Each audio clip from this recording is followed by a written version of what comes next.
on being a state of natural beauty. A key for preserving that beauty is to be diligent in protecting our environment, especially our air quality. As governor, I take protecting the quality of the air that we breathe very seriously, and Iowa has some of the best air quality in the nation. Today, we have the opportunity to come together as a state to decide how we can make improvements in protecting the quality of our air. As a result of two Volkswagen settlements, the state of Iowa is expected to receive approximately $21 million in environmental mitigation trust funds over the next 10 years. And I have met with both the EPA and with Volkswagen to discuss these settlements. These funds are to be used for projects that reduce emission of nitrogen oxides. Lieutenant Governor and I are asking Iowans for their input on how they think these funds should best be spent and the types of projects that Iowans believe will achieve the greatest long-term impact to improve our air quality. The settlement provides for an array of eligible projects that could benefit the people of Iowa. According to the Environmental Protection Agency, these settlements resolve allegations that Volkswagen violated the Clean Air Act by selling approximately 590,000 diesel motor vehicles with model years 2009 to 2016 equipped with devices designed to cheat on federal emissions tests. The Iowa DOT, the Iowa Economic Development Authority, the Iowa Department of Education, the Iowa Natural Resources Department, Public Health, Department of Administrative Services, and the Attorney General's Office have come together to create a website, to create an overview of the settlement, to discuss possible project options, and to collect input on how the state should plan to use the mitigation funds. Now, this settlement is fairly complicated, so it's important for people to read this and learn what kind of projects could be eligible. That website, which we have displayed here on the monitor, can be found at www.iowadot.gov/VW settlement. Now I'm pleased to turn it over to Lieutenant Governor Kim Reynolds to tell you more about the project opportunities that the settlement brings about.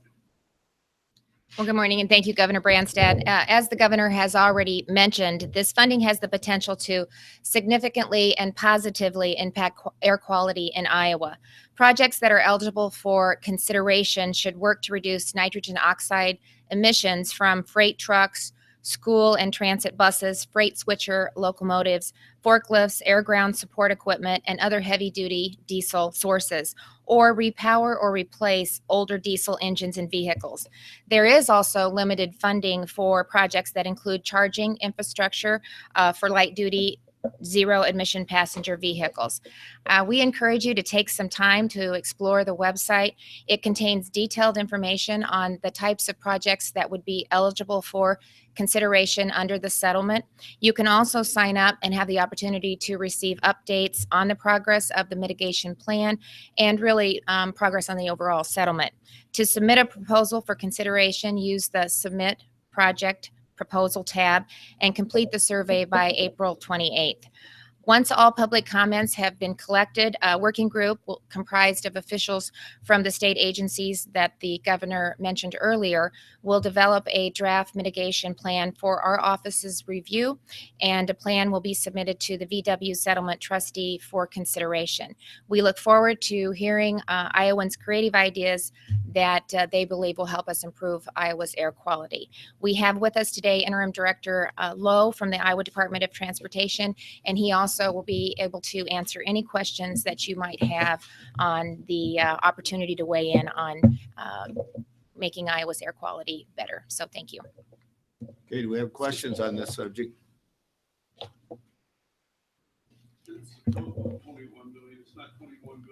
No, it's 21 million total.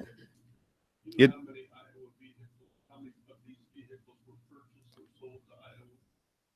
no, but this is just the share the state of Iowa will receive. there's also other provisions in the settlement that went to the people that purchased the vehicles. So there are various aspects to this settlement with VW and the EPA, and some of those went to the actual purchasers of the vehicles, and some is going individually to the states. The state of Iowa's share is $21 million. Yeah, I was just going to mention, so the settlement is based on the proportion of vehicles that were sold in a given states. You'll see different states have different levels. And if you go to the settlement documents themselves, which are posted on our website, they may reflect that information in terms of what the proportions were and number of vehicles in a given state were. Okay? Will this spending of this money be done administratively, or does this go to the legislature? No, it doesn't go to the legislature. It's up to each governor to put the group together to do this. And so this is the approach we took. We decided to get several agencies involved and also get public input. But basically, the responsibility is given to the governor of each state for the share that's going to the state. The trustees, yeah, there's a trustee that I don't think has been appointed yet. Right, they're in the process of doing that. And the trustee will have to approve of whatever plan. So we'll have to put together a plan that fits within the guidelines of the settlement, and then that plan will have to be approved by the trustee. Is it possible that you might use this money for some other use, like No, universities or something? no. The settlement is pretty clear, and we'd encourage you to read the document and see. But I even had questions about such things as, could we use it for blender pumps and things like that? And there's questions as to whether or not that would fit the criteria. There are some things, for instance, like school buses, that if you had certain school buses that were very low or no emission school buses, I think those would qualify. But I've had some people come to me and suggest different things. That's why we thought getting public input from many sources before we make a final decision would make sense. So we're soliciting public input. We're encouraging people to go to the website and see what the options are. We don't know. I have had specific questions that I raised with the EPA and with Volkswagen about that. And we haven't really gotten an answer to that yet. We do have money in our budget in the infrastructure fund for blender pumps. I think we've done that the last couple of years, and I think $3 million in the budget for that. That's been an area where Iowa has been a real leader in reducing emissions by going to more higher blends of renewable fuels. What's your view on the rumored change of the renewable fuel standard? Well, it's not going to happen. I've been assured that by a lot of people. It's not going to happen. And we're pleased with that. I also had a very good meeting with Administrator Pruitt, and he indicated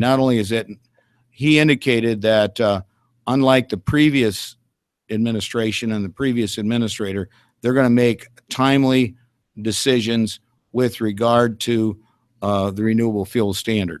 So we're pleased with that, and I think he got a very clear message from the president at the time that he was appointed that he will support ethanol, and he is supporting ethanol. So this POO thing that the red market is crazy because of this news last week. Yeah, I know the rumors and I know who was involved in it. I can tell you they're not true. They're not true. And I think that the White House, my son, Eric, as you know, is out in D.C. I've talked to him about it, and he's assured me that this is not going to happen. Would it be as catastrophic as the Iowa Public Schools? Well, I think the concern was it would change right now, the requirement is on the distributors, and this would change it to the retailers. You can imagine all the retailers in the nation it would be much more difficult to enforce the renewable fuel standard if you had to deal with all the retailers in the nation rather than the people that are distributing the fuel. That's the reason why it doesn't make sense. And that's the reason why it was shot down real quick when the rumor surfaced. Other questions?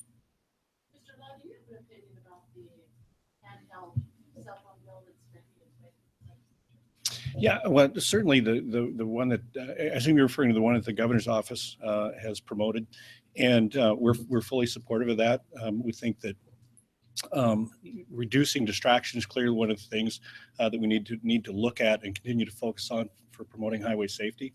And so, from that perspective, we're supportive of it. Other questions? Was the bill that had to do with licensure that Branstad do you intend to reintroduce that or put that? This little state of Iowa has more licensed professions than any other state in the nation. And there's documentation that it drives up the cost for consumers. I can tell you, we've just gone through the appointment process, and there are dozens of appointments we couldn't make because we couldn't find people to serve on these boards. We've got too many, and it's too expensive. And I believe that we need to have a smaller and smarter government.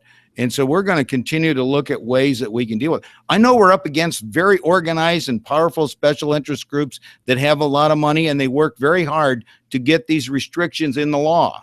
And they're interested in protecting themselves more than they are at protecting the public. We even had a Supreme Court decision involving the dental board in the state of North Carolina, where they said that only dentists could perform a teeth whitening. We just went through this last year with regard to braiding of hair. So clearly, I think that we need to have an objective view of this. I do understand where we're up against. And even with the Des Moines Register's editorial board support, that hasn't been much help. But we have gotten nowhere on this because the interest groups are very powerful. And I think it's critically important that Iowans, the unorganized, ordinary citizens of the state that pay the costs, are the people that I think we need to represent on this. Can you make this too broad? Wasn't that one of the reasons they got knocked down so fast? Well, we only scratched the surface, but I did ask that they take a look at seriously addressing these issues. And yeah, listen, I know this isn't easy, and that's the reason why it hasn't been addressed for years. The Register's editorial board has advocated something much broader than I have, but it has gotten nowhere. So we thought at least we ought to take a shot at doing something this year that would show that we are serious about doing something about overregulation and the costs that it puts on the consumers and the unfairness of limiting competition.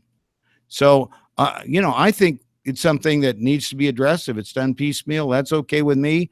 I just think that we shouldn't just accept that we always have to have more regulation. And unfortunately, the licensing boards, even though we now have public members on these boards, there's a tendency for those boards to protect the profession as opposed to protecting the public in some cases. So do you anticipate seeing this legislation resurface again this year? Well, I think when our state has more regulations than any other state in the nation, it ought to tell that we're kind of out of the mainstream, that maybe we've gone too far, and that we need to actually seriously look at what can be done to better protect the interests of the public. And I realize every one of these boards was sold on the idea we're going to protect the health, well-being of the citizens of Iowa with these regulations.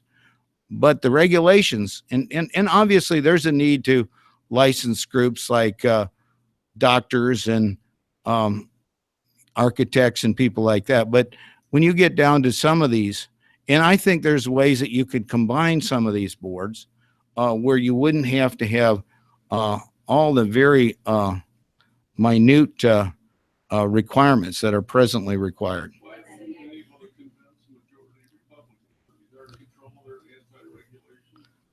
Well, because we don't have the same lobbyists and the same clout that all these interest groups have. And you know, and they're organized and they're here and they're lobbying. And I'm just representing the ordinary citizens of Iowa who are concerned about the costs and the fact that it curtails competition. Let's say we don't get this done in the next 2 months. What does Lieutenant Governor Reynolds plan to do once she takes over?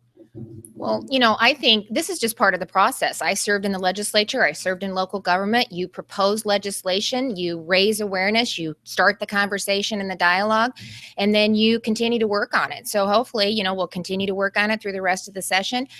Take a look at what the art of the possible is, where we can make government more efficient and effective, and maybe consolidating some of it. So this is how we get to consensus. This is how we get to legislation that's able to work its way through the process into the governor's desk. And so that's what we'll continue to do. But if they don't do it, is this something that might be a priority? Well, you know, I'm not going to lay out what my plans are for the next year. There's plenty of time for me to do that. But I think always making government more efficient and effective is a top priority and should be of any administration. So we'll continue to look for ways that we can streamline government, just like we continue to do with other aspects.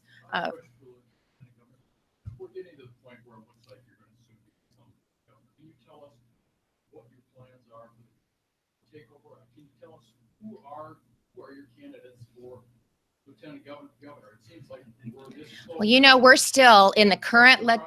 yeah. We're still currently building current legislation. We're working on policies and priorities and a program that we put forward. So we continue to work on that. There's going to be plenty of time for me to lay out what my objectives are. But right now, we're focused on the work that's at hand. We're focused on working with legislators to wrap up this legislative session and to continue to move Iowa forward. So it will be a seamless transition, and we will keep you all very apprised as to what that looks like. But right now, we don't know what that timeline is. And so, you know, we need to wait and see what the timeline is at the. You don't have anyone, you're not considering anybody, you're walking into this with no one on the list. Well, did I say that? No, I did not say that. I said that I will keep you very apprised of what's going to take place. It will be a seamless transition. I've had the opportunity to work alongside the best governor in the nation, who has allowed me to be a partner in this administration and be a part of every aspect of how the executive branch works. And so I've been very blessed to have the opportunity to do that. So because of that, we will have a seamless transition. Because of that, we'll be ready to move forward. And I will be and am looking at opportunity for individuals that'll serve alongside of me. And you will have every opportunity to hear what that transition plan looks like when we get ready to roll that out. Let's have that kind of your face. Is he frowning behind me? No, well, I'm really proud of her. She's well prepared, and I think she's handled the situation very, very well. Nobody has had the experience that Kim Reynolds has had before. Long-term service in county government, served in the state senate. She's done an outstanding job as lieutenant governor for the last over 6 years, and she's been involved in all the decision-making, including interviewing people that we put on boards and commissions and judges and all of this. In fact, I substituted for her to swear in the new district court judge on Friday. We have a new woman district court judge that was appointed here, Heather Lauber. Really an outstanding person. She's been an associate district judge. She's got an interesting life story, and her work ethic and her temperament are really outstanding. Lieutenant Governor was delayed in Ames, and so the time was coming for the swearing in, and so she called me and said, "Could you could you go down to the Polk County Courthouse and swear in Heather Lauber?" I had the honor of doing that. The Lieutenant Governor wanted to, but she, because of her schedule, wasn't able to. So we've been a great team, and she's done a great job. And no, first of all, it's her choice. I have great trust in her judgment. We've been really soulmates. And no, I think it's her. No, I think it's her decision. But we've talked about the kind of individual that you'd want to have, and I think I feel that I made a great choice, and she's been. I want her to do the same thing, but it's her decision, not mine. Decision that you made to make Des Moines Water Works the legislation to dismantle that the way it stands now, the public hearing today. Are you inclined to sign that? Well, I always reserve judgment on all legislation till I see it in its final form. But I know that the suburbs of Des Moines feel like they are not represented. Even the Des Moines City Council supports the legislation. And obviously, the rural people that have been sued by the Des Moines Water Works feel it's not fair, and they've had an antagonist running it, and they'd like to see something different that's more supportive and collaborative of protecting the water of our state. So, well, it is a state created entity. So they have the authority to determine what the makeup will be. So the amenity is the entity is created by the state. On another legislative issue, you had wanted to do something with certificate of need. Representative Taylor had a bill that scaled yours back, but it still was shut down pretty vigorously and pretty quick. Are you going to try to do that? Well, again, we're up against very powerful special interests that have a lot of money, but they protect their interests, and we have a need for, especially in the area of mental health, and we have a need for more mental health facilities in the state. This is a way to do it, but we have certain groups that don't want to have the competition. But it's more important to provide quality mental health services to people of Iowa than to protect the incumbent hospitals from competition. Well, members of your party were clearly felt like the bill would have hurt rural hospitals and set them up for a competition from entrepreneurial physicians, and they couldn't go along with it. Well, again, I guess we're willing to try to reach a compromise in this. I think addressing the mental health needs of Iowans is critically important, and I want to make sure that we do everything we can to try to do that. We already have created some new residency programs for psychiatrists, but we also need an opportunity for them to be able to practice in the state of Iowa and to be able to meet the mental health needs of the state of Iowa. So we're going to continue to work for that. Governor, when you take over as ambassador, obviously you'll have broader responsibilities in this, but does Iowa stand to benefit in any way from you serving in that role? Lieutenant Governor, I'd be interested in your answer. Well, the whole reason why I am being considered for this position is because President Trump realized that I have built a long-standing friendship relationship with Xi Jinping and leaders in China. The state of Iowa and the lieutenant governor and I have both conducted a number of trade missions to China. Our sister state goes back to 83. I went there for the first time in 84. President Xi came to America for the first time in 85. And because of the way we treated him, he calls me, Luca Baroni, Sarah Landy, the Dvorak family, all those people he met then, old friends. And we had the old friends reunion here in 2012. He was so moved that he had an old friends reunion, invited the 4 guys that came with him in 85. I think he hadn't seen them in years, to join the 20 old friends from Iowa, Debbie Durham and I, for an old friends reunion there. So, and I told Donald Trump every time he came to Iowa, I said, don't say anything bad about China, because we do a lot of business with them. We sell them more soybeans. They buy more soybeans than all the rest of the countries in the world. They have become a huge purchaser of pork. One of my top priorities is get their market reopened for beef. It's been restricted. American beef is restricted because of mad cow disease from long ago. If I get confirmed as ambassador, one of the things I want to do is I want to serve that Iowa premium beef in the ambassador's residence and at the embassy.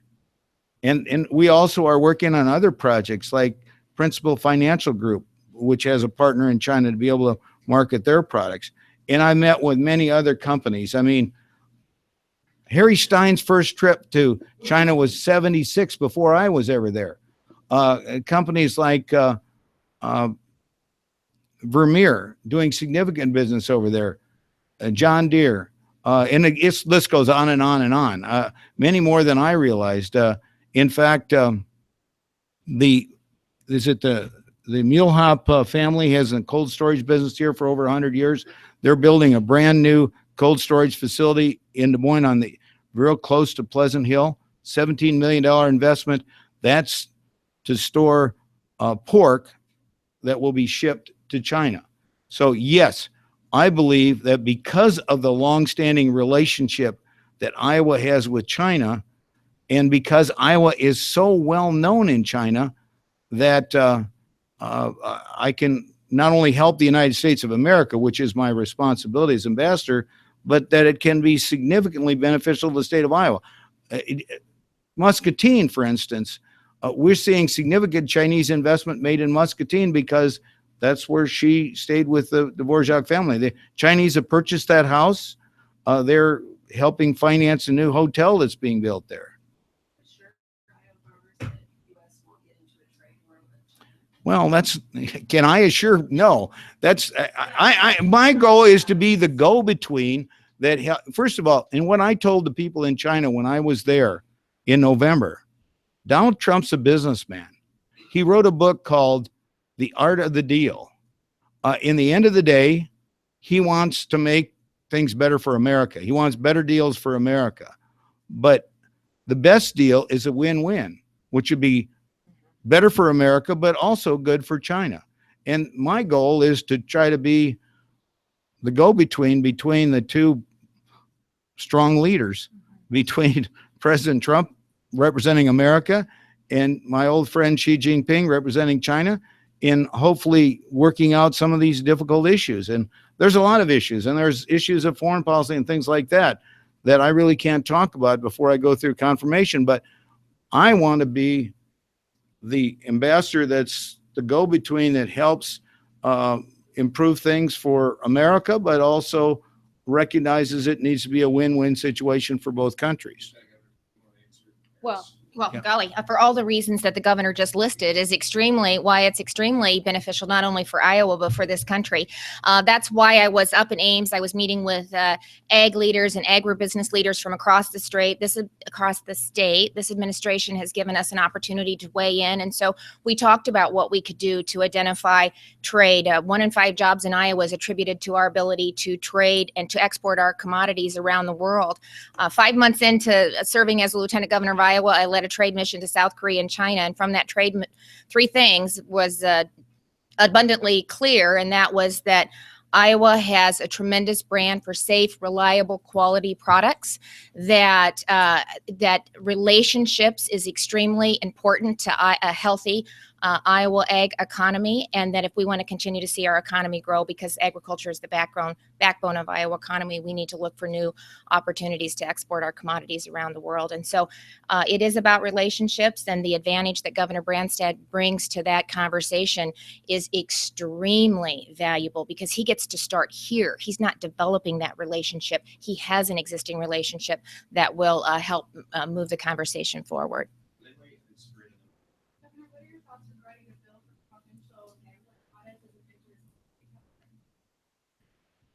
Well, again, we reserve judgment on all bills until we see it in final form. I basically believe that this information should be open and public.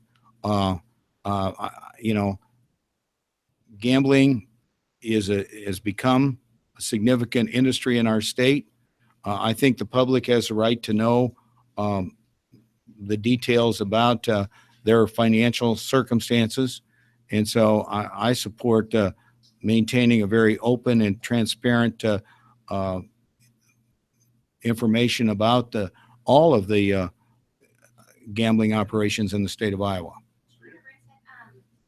Senator McCoy is hosting another oversight last week your office said that the governor, you are willing to do anything to help, whatever you can do to help DHS and make sure that what you figure out what went wrong. But nothing has actually happened from your office or those hearings and the oversight, with oversight committee. So what can actually be done? What steps do you think need to be taken other than the internal investigation in DHS because they're investigating their own mishaps? Well, it's my understanding that DSH, Department of Human Services, has taken action, and they have dismissed some people that they felt didn't act appropriately. And all of these things need to be handled in an appropriate, judicious way. Up until the collective bargaining reforms passed, this stuff was all kept confidential. Now, that law is prospective. It is not retroactive. And I don't think it can be retroactive.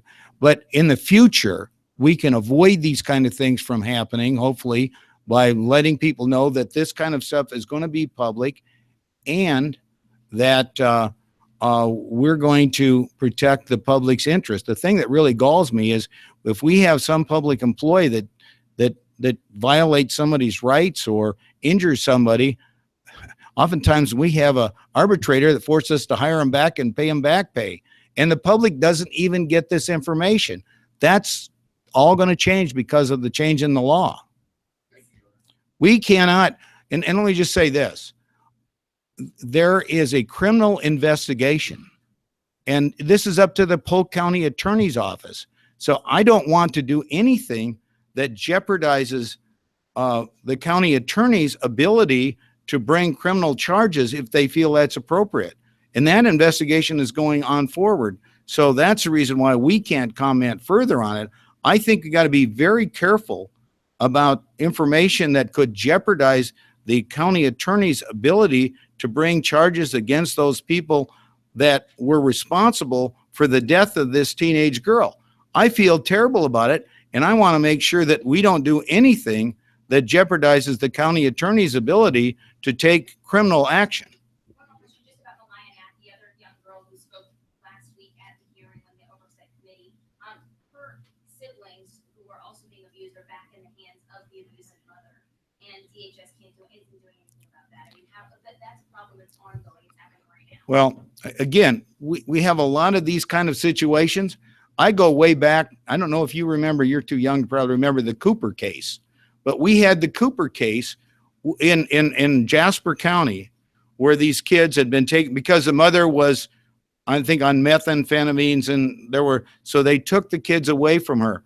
They were in a foster home. It turned out the foster parents wanted to adopt them, but there were problems with the foster parents. And of course, they went to the media and they were blasting me and the attorney general and everything else. And we couldn't comment on it because it's confidential information. And so we abide by the law, and we're going to be careful about protecting that. But I want to make sure that we do everything we can to protect the kids of this state and that these things are investigated. But I have to abide by the law, and I am not going to comment on something that's a confidential matter involving children that are in foster care. I can't, and I never have.